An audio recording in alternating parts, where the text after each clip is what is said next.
Mataya Taya is a fun game to play with friends. It's a run for your life game if you are not the taya.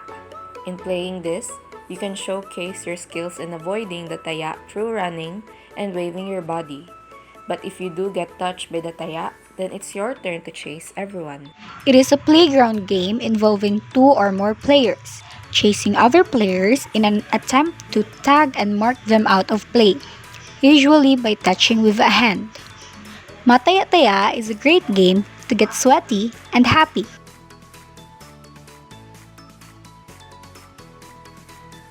This game is the most basic yet not the least fun. The joy of running freely as a child is just priceless. You definitely feel the giggle as the it. Objectives. The most basic of all. This is our Filipino version of Tag Your It. You have one it, whose goal is to run after players to tag one of the it, or taya.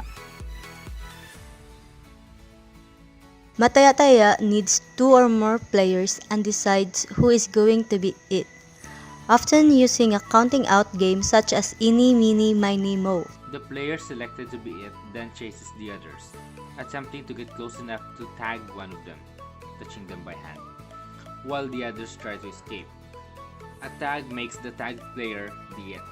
In some variations, the previous it is no longer it, and the game can continue indefinitely, while in others, both players remain it, and the games end when all the players have become it.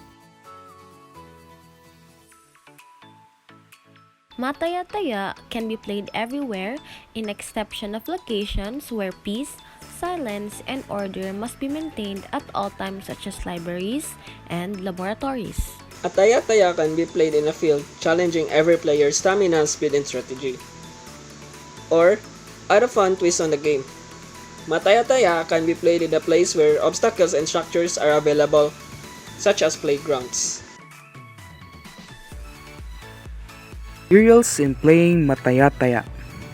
In playing Mataya Taya, you don't have to use any equipments because you'll just have to use first, hands to tag the next player to tag other player, but you must not tag the player who tagged you, and second, feet in running away from the player who is the one assigned to tag other players. There is no need cozy things in playing this game.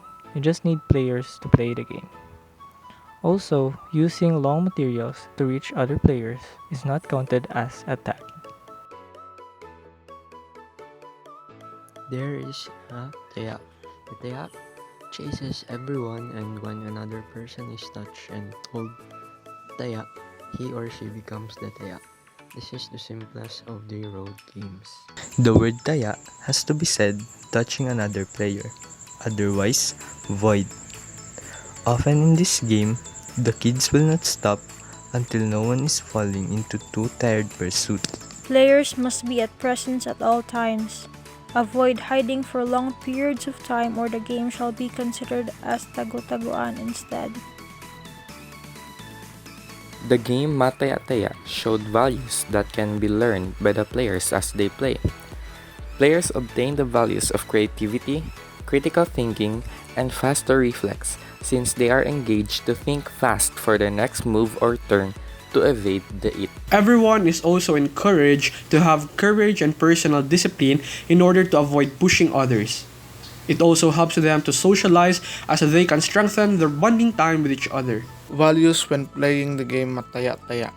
The game Mataya Taya shows values that can be learned by the players as they play.